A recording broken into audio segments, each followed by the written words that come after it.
Hello everyone. In this episode, we're going to break down the new trailer for Thor: Love and Thunder.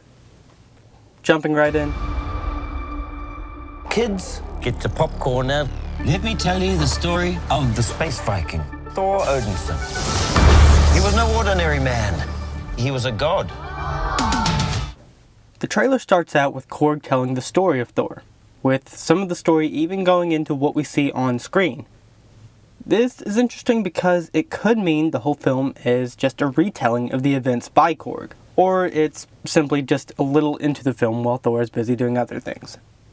The kids Korg is talking to are blue, possibly being the same race as Yondu, tying the Guardians even more into the story. They can also be spotted standing with the Guardians before this beginning battle.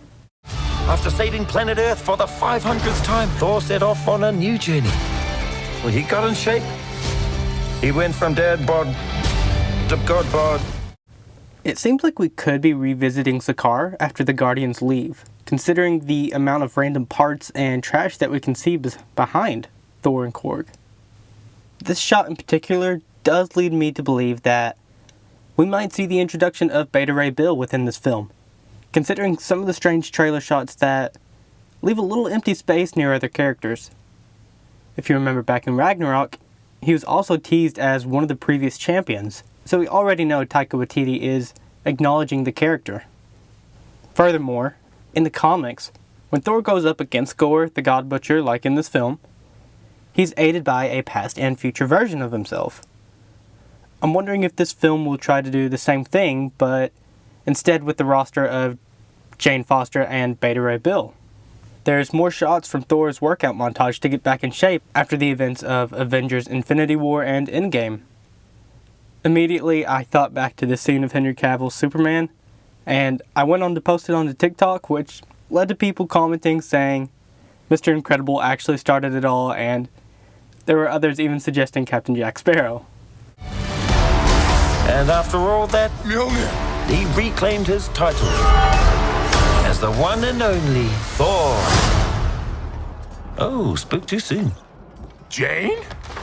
The black creatures that we previously saw in the teaser trailer may be known as the Berserkers who are summoned by Gorr. Technically, they are kind of like symbiotes similar to Venom. But with Sony owning those rights, who knows if they'll even explore that connection. It's really hard to say, especially since a piece of Venom was left behind in that post-credit scene from Spider-Man No Way Home. So it's just a little up in the air right now. It almost seems to me like perhaps Thor reacts harshly to Jane's arrival by the time jump we get between some of these scenes. Based on Thor's armor, I'm wondering if maybe he gets almost jealous that a new mysterious person is wielding his previous hammer. So he tries to take him back from them before learning it's Jane. Or maybe they just work together throughout the battle and he gets to see some of her in action, which is why we get this hilarious surprise reaction from Chris Hemsworth in that interesting helmet piece.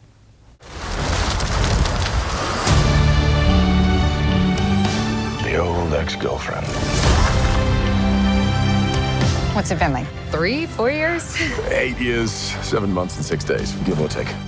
Following this scene, we see Thor and Korg inside talking about his past relationship with Jane, surrounded by people who are clearly upset. I'm wondering if this is when Thor finds out about Jane's cancer, like in the comics, and why we never see her powered down. Thankfully, after that, we get a funny reveal that Thor has kept track of their relationship and just how long it's been since they split up. What's interesting is that she asks if it's been about 3 years, and he says no, it's been about 8.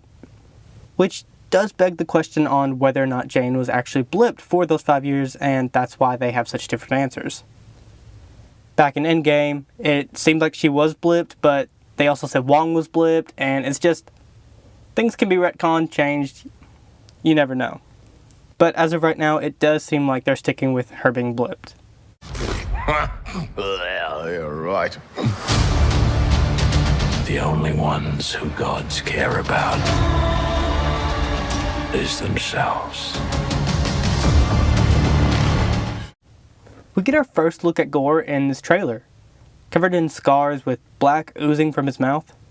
The only thing that is not just black and white on or around him are his eyes, that really stand out with this yellowish orange color, really giving him an overall menacing appearance.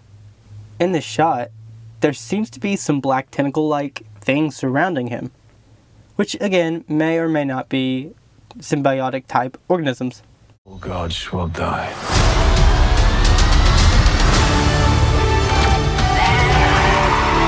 I just want to say that was very, very impressive what you did back there. He's just my first bad guy. Mjolnir has an awesome new ability as it shoots out like a shotgun blast, just going everywhere in pieces, spreading out onto numerous targets before reassembling back in one. The only weird thing is that it's targeted on what appears to be the guards of Olympus and not on Gor's berserkers like before.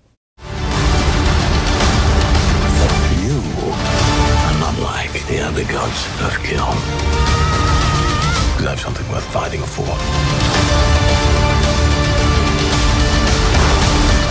Then some big Marvel cosmic characters are portrayed through these golden statues behind Jane as she powers up. Most recently seen in Doctor Strange in the Multiverse of Madness, the Living Tribunal is on the right, aka one of the biggest multiversal judges. Behind him appears to be one of the Watchers, like in the Stan Lee cameo from the Guardians of the Galaxy Volume 2. Possibly even Uatu from the What If series. I mean, we did just see Captain Carter from that series as well. On the left could be Lady Death, popularly known as the reason Thanos did a lot of the things he did in the comics. The character right behind her is a little hard to make out, same with the one on the far back right. But behind them may be the character Infinity, whose purpose is to expand life. The Guardians movies teased this a little bit, but until now, the MCU hasn't really gone this high up, so it'll be really cool to see how they incorporate these insane characters. More of the sword's powers displayed, with the most notable thing being the way it drains the colors from around it during this final battle, essentially making everything just black and white like Gore. It's also revealed that Jane clearly still has feelings for Thor as well, and they both have something even more worth fighting for in this movie. In this fight, Valkyrie actually wields a new weapon of her own in the form of Zeus's lightning bolt. As speculated, it doesn't seem like he or many of the other gods are gonna make it very far into this film, which this may have just confirmed.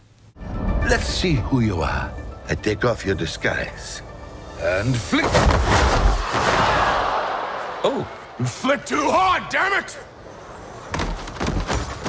Should we help him? During the hilarious last shots of the trailer, we get to see everyone's reaction to Thor's own Mjolnir. Even bigger is the tattoo on his back that has Loki's helmet on it, and sadly reads "Rip Loki" above, along with some other ones that are a little harder to see. But that's everything I caught in the trailer. What do you think? Are you excited for this film? If there's anything I missed, let me know down in the comments below, because I'd love to hear it. And that's that. See ya.